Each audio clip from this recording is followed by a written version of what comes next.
Subscribe to Storylab for more stories. Now let's begin this one. Chapter 1. The Call from Hell. The North Sea wind howled across the Deepwater Titan like a banshee, but Drew Campbell barely noticed. 20 years of working offshore oil rigs had made him immune to nature's tantrums. At 42, his weathered hands moved with practiced precision as he welded steel joints 300 feet above the churning waters. The physical demands kept his mind sharp and his body harder than the metal he worked with daily. Drew had started as a roughneck at 22, fresh out of the Marines, carrying ghosts from Afghanistan that the ocean winds gradually helped him bury. The isolation suited him. 2 weeks on, 2 weeks off, earning enough to support his daughter Sylvia back in Texas while keeping his demons at bay. After his divorce from Christy 5 years ago, these rigs became his sanctuary. The marriage had crumbled slowly, like metal under constant stress. Christy wanted stability, a husband home every night, white picket fences. Drew needed the sea, the work that challenged him, the brotherhood of roughnecks who understood that some men were built for storms, not suburbs. The divorce was amicable enough. They both loved 12-year-old Sylvia more than they resented each other. Campbell, Jake Morrison, the rig medic, called over the wind. His usually jovial face was pale, strained. "Need you in the medical bay." Now, Drew set down his torch, studying Jake's expression. In 2 decades offshore, he'd seen men deliver news of deaths, accidents, and disasters. This look was different, personal. The medical bay felt impossibly small as Jake closed the door behind them. "Drew, I got a call from the mainland." From Sheriff Glenn Leonard in Millbrook County. Drew's blood chilled. Millbrook County, where Christy lived with Sylvia. "Your daughter is in a coma," Jake said, his voice barely above a whisper. "She's at Dallas Presbyterian, been there 3 days. The injuries." He paused, swallowing hard. "Head trauma, broken ribs, internal bleeding." The world tilted. Drew gripped the examination table, his knuckles white. "What happened?" Jake's jaw tightened. "Your ex-wife's fiancé, Perry Leonard. He's the sheriff's cousin. According to the report, Sylvia fell down the stairs. The case was closed in an hour." The words hit Drew like a sledgehammer. Perry Leonard. He'd met the man once, 6 months ago, when dropping Sylvia off. Tall, soft around the middle, with the kind of smile that never reached his eyes. Sylvia had barely looked at Drew that day, her usual chatter replaced by nervous silence. "Fell down the stairs," Drew repeated, his voice deadly quiet. "Drew, listen to me." Jake leaned forward. "I know what you're thinking, but this guy, he's protected. Sheriff's cousin, town council member, owns half the businesses in Millbrook. Word is he's got connections all the way to the state level." Drew's mind raced, but his voice remained calm. "What exactly did the sheriff tell you?" "That Sylvia was accident-prone, always getting hurt. That you're an absentee father working dangerous jobs." He made it sound like. Jake struggled with the words. Like maybe you weren't fit to have custody anyway. The steel in Drew's spine turned molten. He'd spent years learning to control his rage in the Marines, channeling it into precision and purpose. Now that training kicked in. "When's the next chopper off this rig?" "Drew, don't do anything stupid. This isn't Afghanistan. You can't just..." "When?" Jake sighed, recognizing the look in Drew's eyes. "Tomorrow morning. But the company won't like." "I'll handle the company." Drew was already moving toward the door. "Jake." "Yeah. Thanks for telling me straight." Most people would have sugarcoated it. As Drew walked back through the rig's corridors, his fellow workers stepped aside. Something in his bearing had changed, like a blade being slowly drawn from its sheath. In his cabin, he sat on his narrow bunk and stared at a photo of Sylvia. Gap-toothed grin, pigtails flying as she rode her bike. Perry Leonard thought he was untouchable. Sheriff Glenn Leonard thought family connections made him invincible. They were about to learn what happened when you hurt a Marine's daughter and left him nothing to lose. Drew opened his laptop and began researching everything about Millbrook County, its power structure, and the Leonard family. He had 16 hours before the chopper arrived and 20 years of hard-won skills to plan with. The little girl in the photo deserved justice, and Drew Campbell was coming home to deliver it. Chapter 2. Homecoming and Reconnaissance. The helicopter touched down at Houston Regional Airport under a gray October sky. Drew Campbell stepped off carrying a single duffel bag and 20 years of offshore savings in his bank account. His first stop was Dallas Presbyterian Hospital, where sterile white corridors led him to the ICU. Sylvia lay impossibly small in the hospital bed, machines beeping around her like electronic prayers. Her face was a landscape of bruises, purple around her left eye, a cut on her lip that had required stitches. Drew stood in the doorway, his hands trembling for the first time since Afghanistan. "She's been unconscious for 4 days," a voice said behind him. Drew turned to see Dr. Patricia Giles, a woman in her 50s with kind eyes and prematurely gray hair. "I'm her attending physician. You must be her father. How bad is it?" Dr. Giles consulted her chart. "Traumatic brain injury, 3 broken ribs, a lacerated spleen. We managed to repair. The head injury is our primary concern. There's swelling we're monitoring closely." Drew studied his daughter's medical chart over the doctor's shoulder, his engineering mind cataloging every detail. "These injuries, they're not consistent with falling downstairs." Dr. Giles met his eyes directly. "No, they're not. But I'm not a detective, Mr. Campbell. I just fix what's broken. What aren't you telling me?" The doctor glanced around, then lowered her voice. "This is the 3rd time Sylvia's been here in 6 months. Broken arm in July, fell off her bike. Concussion in August, walked into a door. I filed reports with Child Protective Services each time. And caseworker was reassigned. New one said there wasn't enough evidence. Funny thing about small towns, evidence has a way of disappearing when the right people don't want it found." Drew absorbed this information like tactical intelligence. "Where's her mother?" "Haven't seen Christy since the first day. Perry Leonard's been here, though, asking about Sylvia's condition, wanting to know when she might wake up. The predator checking on his prey." Drew filed that detail away with the others. After spending 2 hours with Sylvia, Drew drove his rental car toward Millbrook County.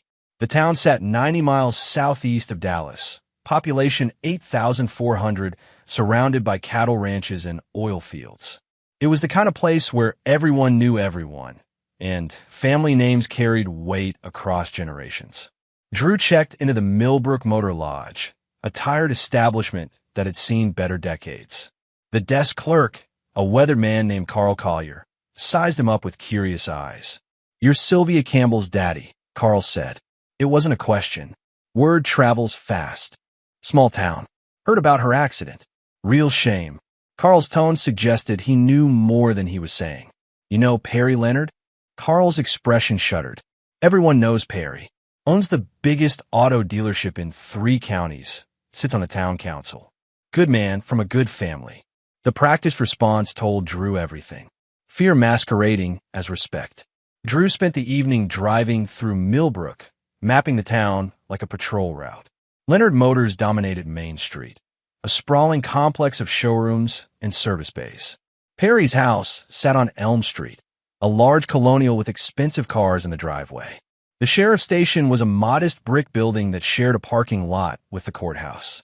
At Mabel's Diner, Drew nursed coffee and listened to local conversations. The waitress, a tired woman named Betty Dillon, was more talkative than the motel clerk. "You're asking about the Leonards?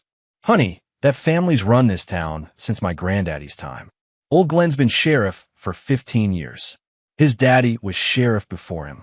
Perry's the golden boy, football star in high school. Full scholarship to A&M, came back to take over his daddy's business." "Sounds like a success story." Betty glanced around nervously before leaning closer. "Success, maybe, but there's been whispers about Perry since he was in high school. Girls who wouldn't go out with him twice, if you know what I mean. Course, ain't nobody gonna say nothing official. Not in this town." Drew left the diner with a clearer picture. The Leonard family operated Millbrook like a feudal kingdom, with Perry as the entitled prince who took what he wanted. The town's power structure protected him, and anyone who challenged that system found themselves on the wrong side of both law and commerce. Back at the motel, Drew opened his laptop and began building detailed profiles. Sheriff Glenn Leonard, 58, elected unopposed for 3 consecutive terms. Perry Leonard, 35, inherited Leonard Motors at 28 when his father died in a hunting accident. Town council records showed Perry's fingers in numerous local businesses, construction, real estate, even the hospital board. Drew cross-referenced property records, business licenses, and court filings. What emerged was a picture of systematic intimidation and control. Families who crossed the Leonards found themselves facing tax audits, health inspections, and sudden difficulties with permits and licenses. But every system had weaknesses. Every king had enemies. Drew just needed to find them. His phone buzzed with a text from Dr. Giles. Sylvia's vitals improving. Might wake up soon. Thought you want to know. Drew stared out the motel window at Millbrook's quiet streets. Tomorrow, he would begin the process of dismantling Perry Leonard's perfect life. Tonight, he planned every move like the military operation it was about to become. Chapter 3. Building the Foundation. Drew woke before dawn, a habit ingrained by decades of rig work and military service. His first call was to Dr. Giles, who reported Sylvia's condition remained stable but unchanged. His second call was to his former Marine buddy, Angel Payne, now running a private security firm in Houston. Drew Campbell, you son of a bitch, Angel's voice crackled through the phone. Thought you were married to that oil rig. Need a favor, Angel. Big one. Name it. Drew explained the situation in military terms. Target assessment, local power structure, need for intelligence gathering. Angel listened without interruption, his silence speaking volumes. Does Perry Leonard have any skeletons we should know about? That's what I need to find out. Can you run a deep background? Financial records, criminal history, anything that doesn't show up in public records. Give me 48 hours. What else you need? Clean phones, surveillance equipment, and someone who knows how to make evidence disappear if things go sideways. Drew. Angel's tone grew serious. You sure about this road you're walking down? My daughter's in a coma because some piece of shit thinks he's untouchable. Yeah, I'm sure. Roger that. I'll be in touch. Drew's next stop was the Millbrook Public Library, where he spent 3 hours combing through local newspaper archives. The librarian, a sharp-eyed woman named Janine Robertson, proved unexpectedly helpful. You're researching the Leonard family? She asked, noticing his focus. Local history project, Drew lied smoothly. Janine glanced around the empty library before sitting beside him. Honey, I've been watching this town for 30 years. You want real history, not the sanitized version in these papers. Drew studied her carefully. Mid-50s, intelligent eyes, the bearing of someone who'd seen enough to be dangerous. What kind of real history? The kind that explains why 3 different families left town suddenly after their daughters accused Perry Leonard of things that somehow never made it to trial. The kind that explains why the hospital got a new board of directors right after Dr. Martinez started asking uncomfortable questions about Perry's recreational activities. Drew felt pieces clicking into place. What happened to Dr. Martinez? Transferred to Dallas. Said he got a better offer, but his wife told my sister he was basically run out of town. Too many questions about injuries that didn't match the official stories. How many stories like this are there? Janine looked around again, then pulled out a sheet of paper. I keep track. Call it professional curiosity. These are families that left Millbrook in the past 5 years, all after having some kind of conflict with the Leonard family or their businesses. Drew studied the list. 15 families, representing over 40 people who'd simply abandoned their lives in Millbrook. The pattern was clear: challenge the Leonards, face systematic destruction of your livelihood and safety. Why haven't you done anything about this? With what? Suspicions? Stories? Glenn Leonard is the law here, and Perry's got enough lawyers to bury anyone who speaks up. Plus, he's smart. Never leaves clear evidence. Always has plausible explanations. Drew memorized the names on Janine's list. These families, any of them still in Texas? Most moved out of state. But the Maldonado family, they own a ranch about 20 miles north. Jared Maldonado's been fighting Perry in court for 2 years over water rights. Perry wants to expand his dealership, needs Jared's land. They still here, for now, but their cattle have been getting sick lately. Mysterious illnesses that always seem to affect the herds right before important court dates. Drew left the library with a new understanding of Perry Leonard's methods. The man wasn't just a violent predator. He was a sophisticated sociopath who'd weaponized an entire town's power structure. But sophistication meant complexity, and complexity meant vulnerabilities. He drove to the Maldonado Ranch, where he found Jared Maldonado repairing fence in the October heat. A man in his 40s with calloused hands and suspicious eyes. Jared listened as Drew introduced himself and explained his interest in Perry Leonard. "You're Sylvia's daddy," Jared said, setting down his tools. "Heard about what happened. Sorry. I'm told you've had your own problems with Perry." Jared spat in the dust. "That bastard's been trying to steal my land for 2 years. Offers way below market value. Then when I refuse, suddenly I've got problems. Health inspectors, tax audits, cattle getting sick right before I need to sell." "Sick how?" "Poisoned. Vet says it's consistent with deliberate contamination, but can't prove it. Perry's cousin Timothy works for the county agricultural department. Funny how these inspections always happen right after Timothy's been out here checking compliance." Drew filed this information away. "Anyone else fighting back?" "Fighting back?" Jared laughed bitterly. "Mister, this is their town. You fight back, you lose everything. Look what happened to your little girl. What if someone could level the playing field?" Jared studied Drew's face, reading something in his expression. "You're not talking about lawyers and courts, are you?" "I'm talking about justice. The kind that works when the system's broken." "What would you need?" "Information. Access. People who know where Perry keeps his secrets." Jared was quiet for a long moment, then nodded toward the house. "Come inside. My wife makes good coffee, and we got some talking to do." As the sun set over Millbrook County, Drew Campbell began assembling the pieces of his war against the Leonard family. It wouldn't be fought in courtrooms or with official channels. It would be fought in shadows, using skills learned in darker places, with stakes measured in more than money or land.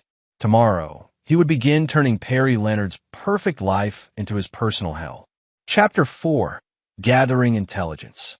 Angel Payne arrived in Millbrook at midnight, driving a nondescript van loaded with surveillance equipment. Drew met him at an abandoned gas station on the town's outskirts, their reunion brief and professional. "Your boy Perry's got interesting finances," Angel said, handing Drew a thick file. 3 bank accounts, 2 in the Caymans. Income doesn't match his lifestyle. That house cost $800,000, but his dealership barely breaks even. Drew studied the financial records. Money laundering? Looks like it. Cross-referencing with DEA databases shows several of his business associates have drug connections. Nothing proven, but patterns suggest he's washing money through the dealership. What about the drug connections? Angel's expression darkened. This is where it gets interesting. Perry's been buying properties along rural roads, abandoned houses, empty lots. Perfect for distribution networks. DEA's been watching the area, but someone's been feeding information to the dealers. Every raid comes up empty. Drew connected the dots. Inside information from law enforcement. Sheriff Glenn Leonard's been remarkably unsuccessful at catching drug dealers for a county that's supposed to be a major trafficking route. They spent 2 hours installing surveillance equipment around Perry's house and the sheriff's station. Micro cameras, audio pickups, GPS trackers for vehicles. By dawn, they had comprehensive coverage of the Leonard family's movements. Drew's phone rang as they finished. Dr. Giles calling from the hospital. "Sylvia's awake," she said. Confused and scared, but awake. "She's asking for you." Drew drove to Dallas at speeds that would have impressed his Marine convoy drivers. He found Sylvia propped up in bed, looking impossibly fragile but beautifully alive. Her eyes lit up when she saw him. "Daddy." "Hey, sweetheart." Drew sat beside her bed, taking her small hand in his. "How are you feeling?" "My head hurts, and I can't remember." She frowned, touching the bandage on her forehead. "Dr. Giles says I hit my head." Drew chose his words carefully. "You've been hurt, baby, but you're going to be okay." "Where's Mommy?" The question cut deep. "She'll be here soon." Sylvia's expression changed, fear flickering across her features. "Is Perry coming too?" Drew felt his blood pressure spike. "Do you remember Perry?" Sylvia struggled with the words. "He gets mad sometimes. When Mommy's not home, He says things that scare me. What kind of things? That little girls need to learn respect. That I'm too mouthy like mommy was. Tears started flowing. Daddy, I didn't fall down the stairs. He pushed me because I spilled juice on his newspaper. Drew's vision went red at the edges. He forced himself to stay calm, to be the father Sylvia needed. Sweetheart, Perry's never going to hurt you again. I promise. How can you promise that? Because Daddy fixes things. It's what I do. Dr. Giles appeared in the doorway, her expression grave. Mr. Campbell, could I speak with you outside? In the hallway, she lowered her voice. Sylvia's memory is returning, which is good. But there's something else. When we were treating her injuries, we found evidence of... She paused, choosing words carefully. Older trauma. Healed fractures, scar tissue consistent with repeated abuse. Drew's hands clenched into fists. How long? Based on healing patterns, at least 6 months. Maybe longer. Have you documented this? Everything's in her medical record. Which means if Child Protective Services does their job, they won't. Not in Millbrook County. Dr. Giles nodded grimly. Then what are you planning to do? Drew met her eyes. Whatever it takes. That evening, Drew returned to Millbrook with Sylvia's testimony burning in his memory. Angel had been busy. Surveillance feeds showed Perry's daily routine, his meetings with questionable associates, his late-night visits to properties along trafficking routes. At the Maldonado Ranch, Jared introduced Drew to 2 other families fighting the Leonard machine. The Durhams had lost their farm to suspicious bank foreclosures. The Mahonies watched their trucking business destroyed by endless regulatory problems after refusing to haul questionable cargo for Perry's associates. There's more of us than you might think, Jared explained. But we're scattered, scared, broke. Perry's good at isolating his enemies. What if you weren't scattered anymore? Drew asked. What do you mean? Drew spread surveillance photos across Jared's kitchen table. Perry Leonard thinks he's untouchable because he controls information and official channels. But what if those channels worked against him? The group studied the photos. Perry meeting with known drug dealers, loading suspiciously heavy boxes into vehicles, accepting cash payments for cars that were never actually sold. This is evidence, said Manuel Durham. Real evidence. Evidence the local sheriff will bury, Angel pointed out. But state and federal agencies, that's different. Drew's plan was taking shape. Perry's operation depends on corruption, staying local. But if we can force investigation from outside agencies, coordinate it with public pressure and economic warfare. You're talking about destroying his entire life, Jared said. He destroyed my daughter's life. Fair trade. Over the next 4 hours, they mapped out Perry's vulnerabilities. Financial crimes that would interest the IRS and DEA. Civil rights violations that would bring federal attention. Business practices that violated state regulations. But most importantly, they identified Perry's psychological weaknesses. His need for control, his belief in his own invincibility, his tendency to escalate when challenged. The key is making him angry, Drew explained. Angry people make mistakes. And when Perry Leonard makes mistakes, he won't have his cousin's protection to save him. As the meeting broke up, Angel pulled Drew aside. You know this isn't just about justice anymore, right? This is personal. Make sure you can live with whatever you're planning. Drew thought about Sylvia's broken body in that hospital bed, her fear when she mentioned Perry's name. I can live with it, he said. Question is whether Perry Leonard will be able to. The war was about to begin. Chapter 5, Opening Moves. Drew's first strike came at dawn. While Perry Leonard slept in his expensive house, teams of federal agents surrounded Leonard Motors. The DEA raid was based on an anonymous tip backed by financial records Angel had discovered, showing suspicious cash transactions. Though Perry wasn't arrested, agents seized his computers and financial records. Drew watched from across the street as Perry arrived to find his business crawling with federal agents.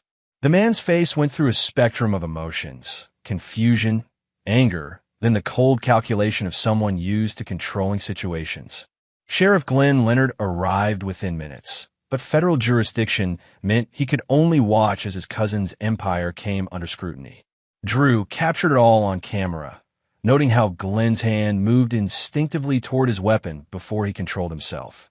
"That's just round one," Angel said through Drew's earpiece. "IRS is hitting his personal accounts this afternoon." Drew moved to his second position. At the county courthouse, he filed civil suits against both Perry and Glenn Leonard. Wrongful injury for Sylvia. Civil rights violations for systematic abuse of power. Public corruption charges that would force discovery of financial records. The court clerk, a nervous woman named Misty Moore, processed the papers with shaking hands. "Sir, I have to ask, are you sure about this?" "The Leonards, they don't take challenges well." "Neither do Marines," Drew replied. By noon, local news crews had picked up the story.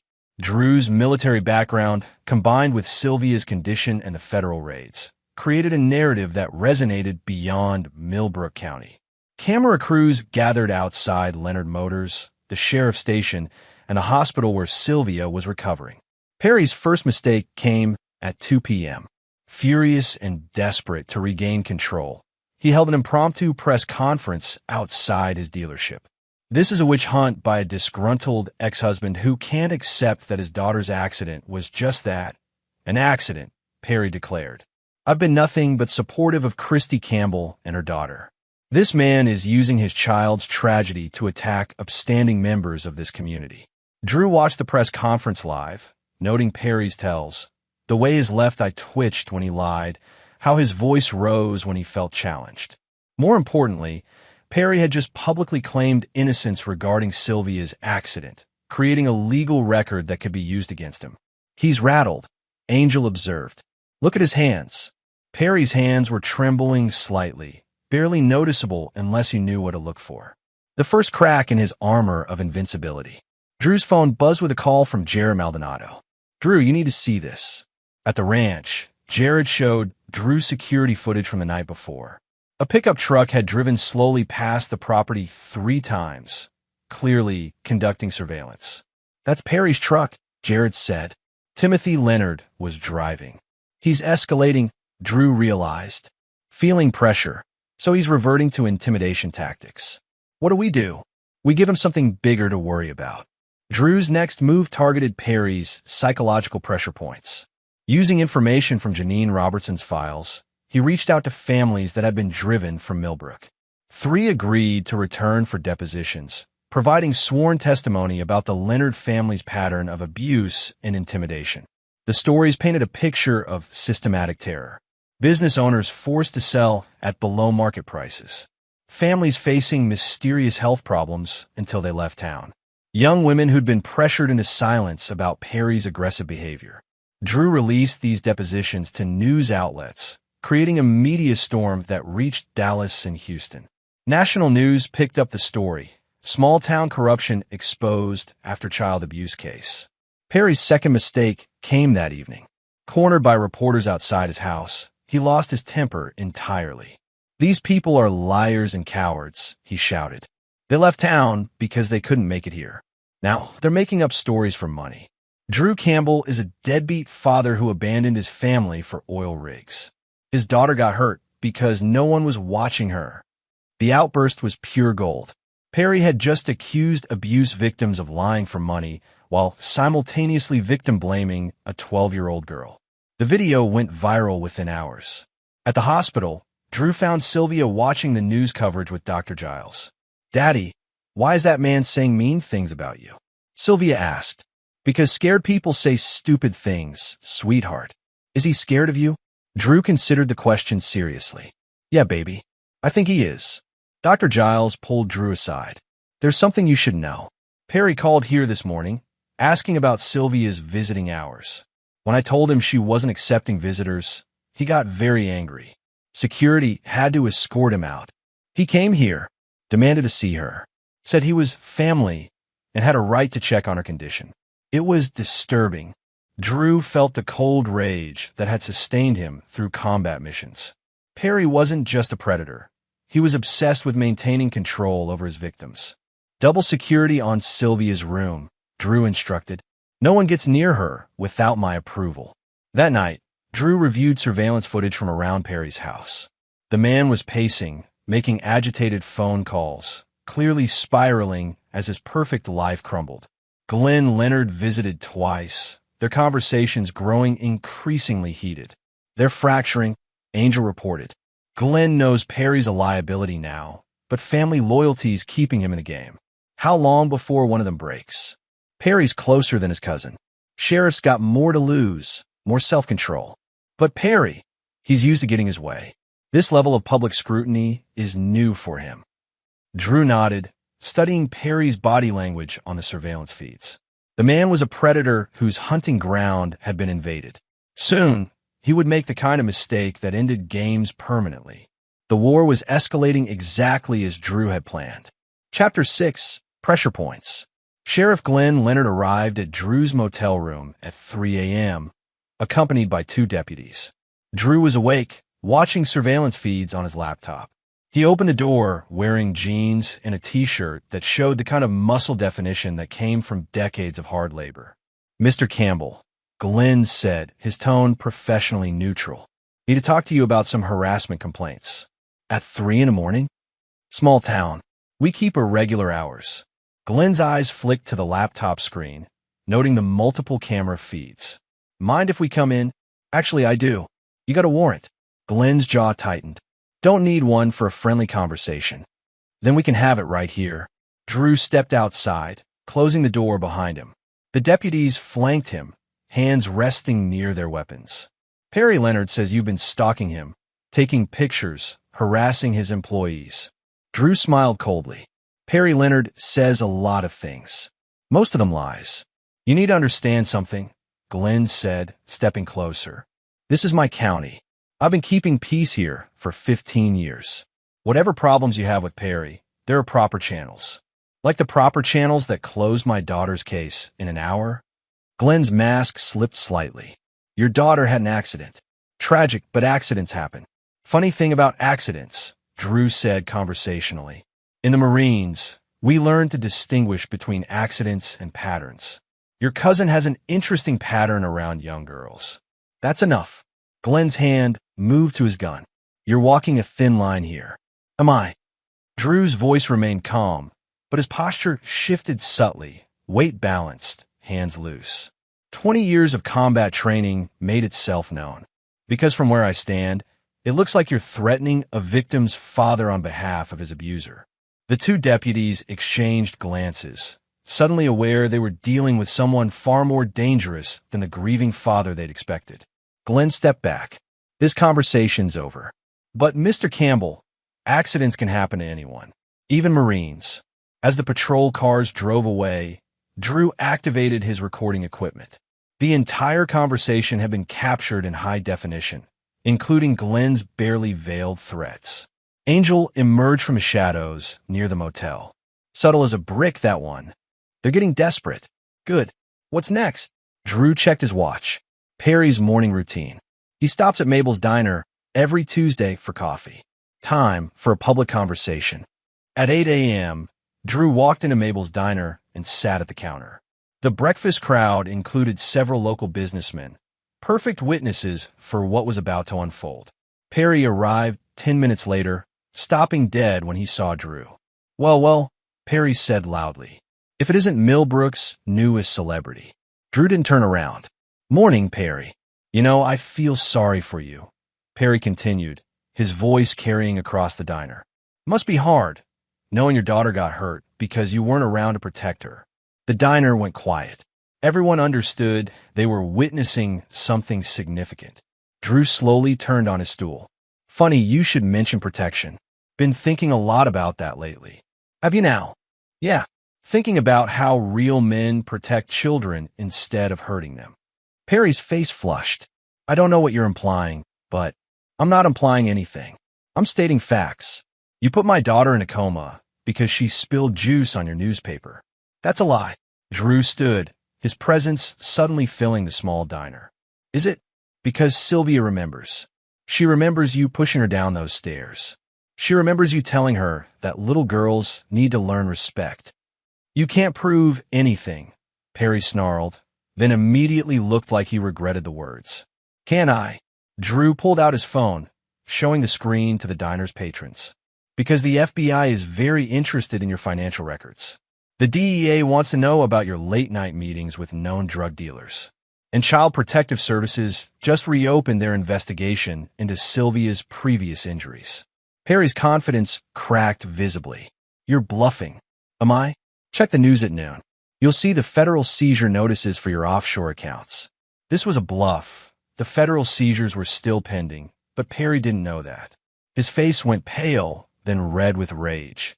You son of a bitch, he whispered. You have no idea what you're messing with. Enlighten me. Perry stepped closer, lowering his voice. I own this town. I own the sheriff, the mayor, half the business owners. You're one man with a grudge. You can't win. Drew smiled, and several diner patrons later said it was the coldest expression they'd ever seen. Perry, I've been in places where people tried to kill me every day for months at a time. You think a small-town bully scares me? Maybe I should scare you. Perry's hand moved inside his jacket.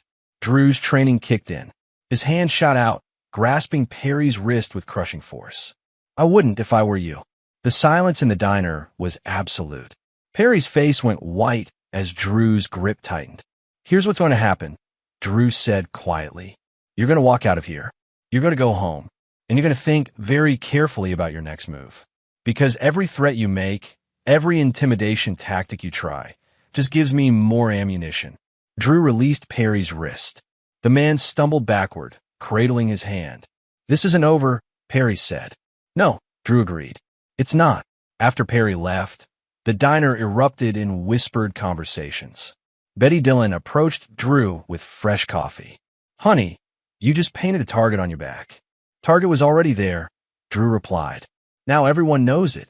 Within hours, video of the confrontation was circulating online. Perry's threat, Drew's calm response, the visible intimidation attempt. It all painted Perry as exactly what he was, a bully who crumbled when faced with real opposition. But Drew knew Perry's next move would be more desperate, more dangerous. Cornered predators were at their most lethal. That evening, surveillance showed Perry meeting with 3 men Drew didn't recognize. Hard-faced individuals who carried themselves like ex-convicts. Glenn Leonard wasn't present. The sheriff was either cutting ties or maintaining plausible deniability. He's hiring muscle, Angel observed. This is about to get physical. Drew checked his weapons. A Glock 19 concealed under his shirt, a tactical knife in his boot. Legal in Texas and necessary given the escalation. Let him come, Drew said. I've been waiting for this fight my whole life. Chapter 7. The Trap Springs. The attack came at midnight. 3 men approached Drew's motel room from different angles, moving with the practiced coordination of experienced criminals. They expected to find a sleeping oil rig worker. Instead, they found an empty room rigged with motion sensors and cameras. Drew watched from his real position, the motel's maintenance shed, as the intruders discovered their mistake. The lead man, a scarred individual Angel had identified as Carl Blade Collier, cousin to the motel clerk, spoke into a radio. He's not here. Place is wired for surveillance. Perry Leonard's voice crackled back. Find him. Now. Drew smiled in the darkness. Perry had just implicated himself in conspiracy to commit assault, possibly murder. Every word was being recorded. Angel's voice whispered through Drew's earpiece. 2 more vehicles approaching. Looks like Perry's bringing the whole crew. Drew moved to his secondary position, the abandoned gas station where this war had begun. From there, he could monitor all approaches to Millbrook while staying mobile. Perry's convoy arrived at the motel like a pack of hunting wolves. 6 men total, armed and clearly prepared for violence. Perry himself stayed in his truck, directing operations by radio. Burn it down, Perry ordered. Make it look like an electrical fire. Drew activated his emergency beacon. Within minutes, sirens wailed across Millbrook as fire trucks and ambulances responded to reports of an explosion at the motel. The arsonists fled, but not before traffic cameras captured their license plates. By dawn, the story had exploded across Texas media. Local businessman attempts to murder military veteran father of abuse victim. The federal investigators who'd been building cases against Perry suddenly had attempted murder and arson to add to their charges. Sheriff Glenn Leonard held a press conference at 8 a.m., his face haggard with exhaustion and stress. Last night's incident is under investigation. We have no evidence linking Perry Leonard to. He was interrupted by reporters shouting questions about the recorded radio communications, the identified license plates, the federal warrants that had been issued an hour earlier. Glenn's world crumbled in real time, broadcast live across the state. By 9 a.m., Texas Rangers had taken control of the sheriff's station. Glenn Leonard was under arrest for conspiracy and obstruction of justice. Drew found Perry at Leonard Motors, frantically trying to destroy documents while federal agents waited outside with search warrants. Through the window, Drew could see the man's desperation, 20 years of crime and corruption about to be exposed. Drew's phone rang. It was Christy, Sylvia's mother, calling from the hospital. Drew? I saw the news. Is it true? About Perry? Every word of it. There was a long pause, then crying. I'm so sorry. I should have protected her. I should have seen. He fooled a lot of people, Christy. That's what predators do. Sylvia's been asking for you.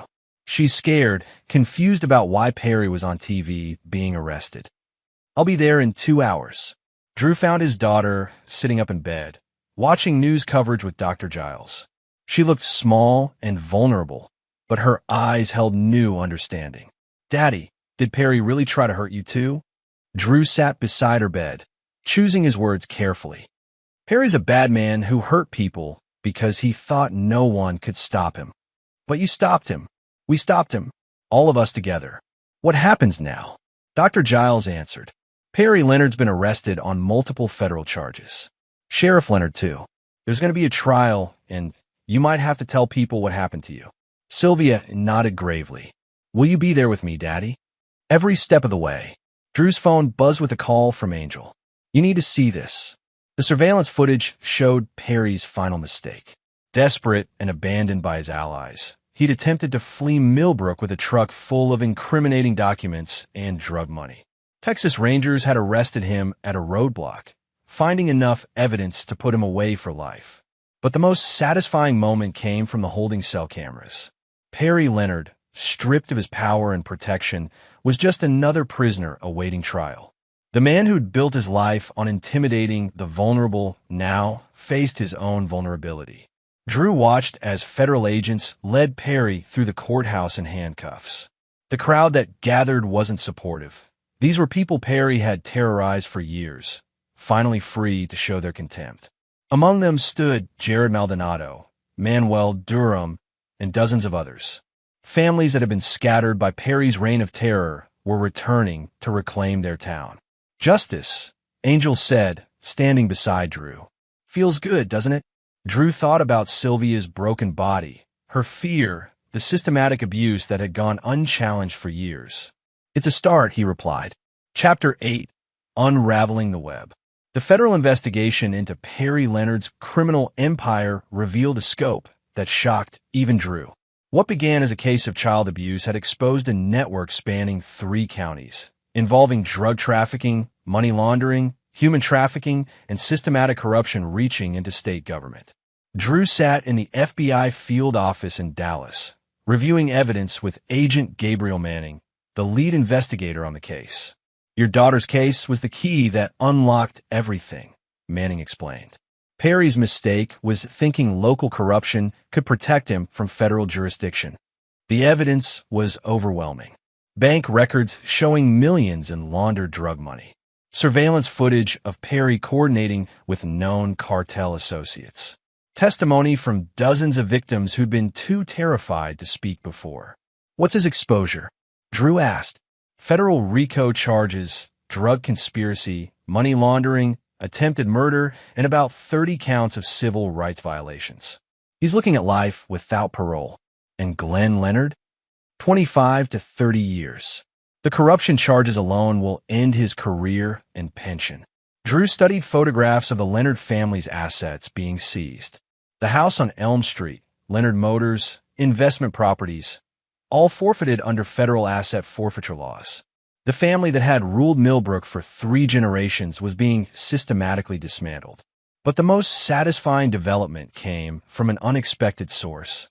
Timothy Leonard, The cousin who'd worked for the agricultural department had turned state's evidence in exchange for reduced charges. His testimony revealed the full extent of the family's intimidation tactics, including the systematic poisoning of livestock and crops belonging to families who resisted their demands. "Tim's giving us everything," Manning continued. "Names, dates, methods." Turns out the Leonids kept detailed records of their criminal activities, thinking local protection made them untouchable.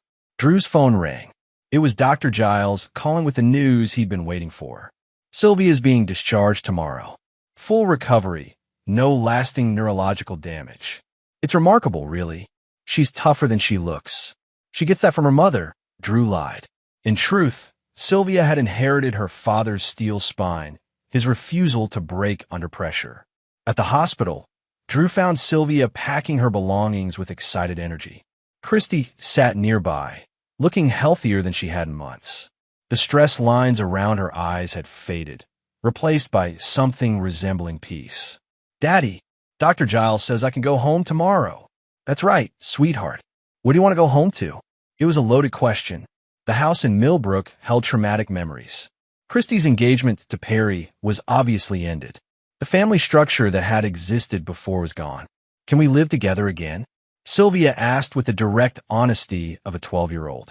"All three of us." Drew and Christy exchanged glances. Their marriage had ended for good reasons that hadn't changed. But their daughter's near-death experience had shifted priorities for both of them. "Let's take it one day at a time," Christy said carefully. "Maybe we can find a new house. Somewhere fresh, without bad memories." "In Millbrook?" Sylvia asked. "If that's where you want to be." Drew understood the subtext. Millbrook was healing, but it would take time. The Leonard family's removal had created a power vacuum that decent people were slowly filling. Families were returning, businesses were reopening under new management, and the culture of fear was gradually being replaced by something healthier. Jared Maldonado had been elected interim sheriff, running unopposed on a platform of transparency and accountability. The town council had been restructured, with several Leonard associates facing criminal charges. Millbrook was becoming the kind of place where children could grow up safely. That evening, Drew met with Angel at a Dallas restaurant to debrief the operation. "So what's next?" Angel asked. "Back to the oil rigs." Drew considered the question. The offshore life had sustained him for 20 years, but nearly losing Sylvia had changed his perspective. She needed stability, protection, a father who was present rather than absent. "I'm thinking about staying in Texas. Maybe starting a security business. Lots of small towns have corruption problems they can't handle alone." Angel raised his beer. "To fighting the good fight." "To family," Drew corrected. As they drank, Drew reflected on the path that had brought him here. 3 weeks ago, he'd been a man who lived for the isolation of the sea. Now he was a father who'd chosen his daughter over everything else. Perry Leonard had been right about one thing. Drew Campbell was dangerous. But the danger wasn't to innocent people. It was to predators who thought vulnerability meant weakness, who believed power meant immunity from consequences. The phone call from the North Sea had changed everything.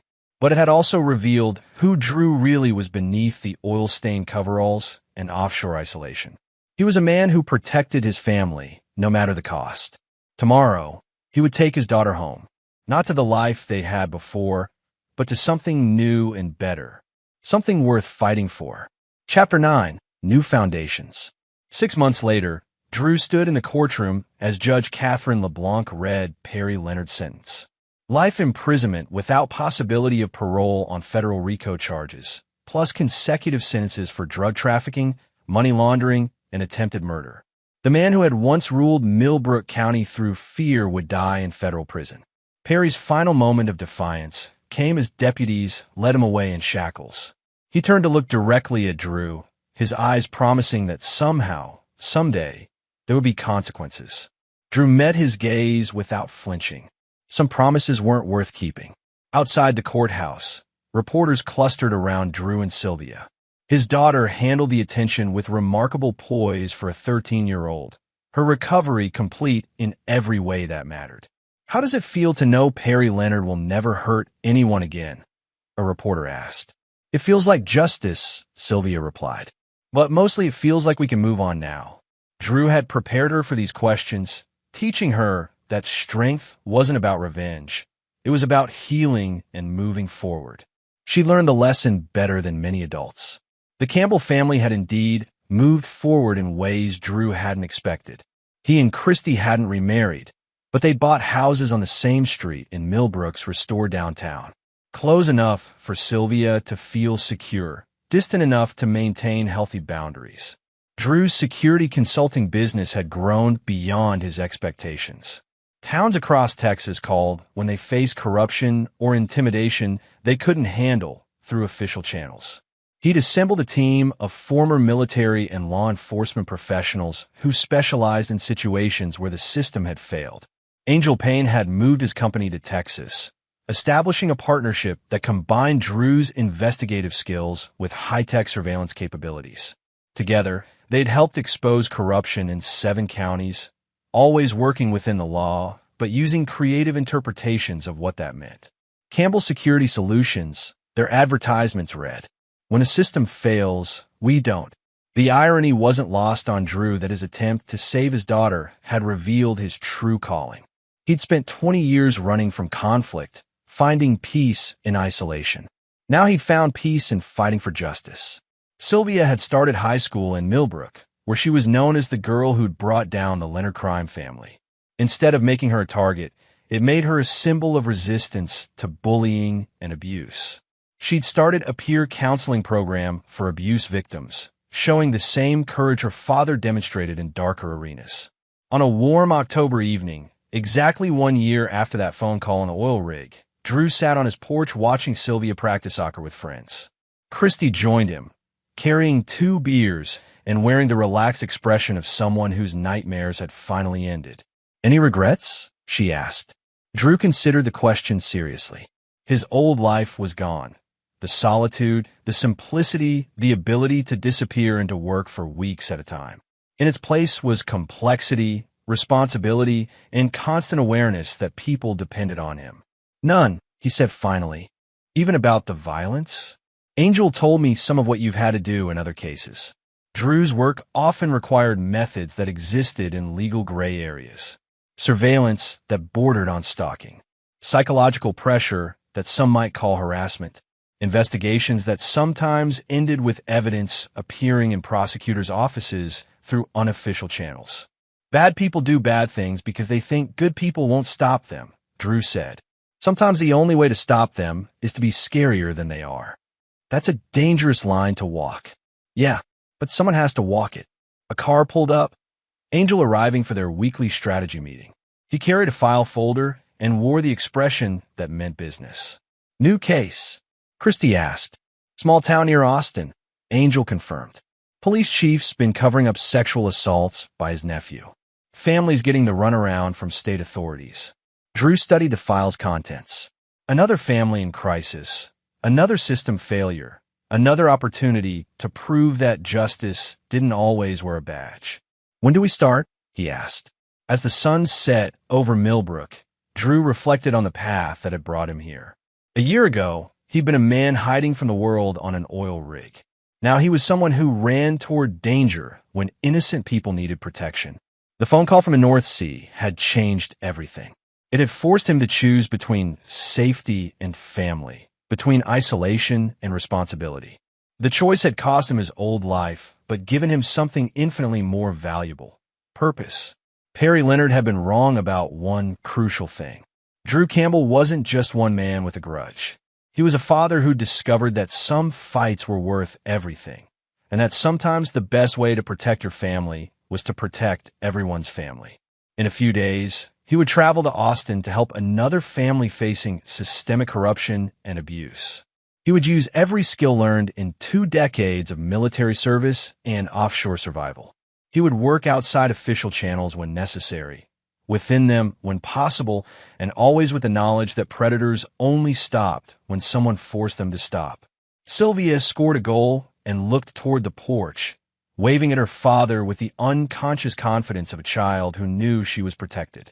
Drew waved back, understanding finally what his life had been preparing him for.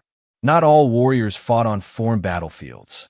Some fought in courtrooms and small-town streets, using intelligence instead of weapons, exposure instead of explosions. But the mission was the same: protect the innocent, punish the guilty, and make the world safer for children like Sylvia to grow up in.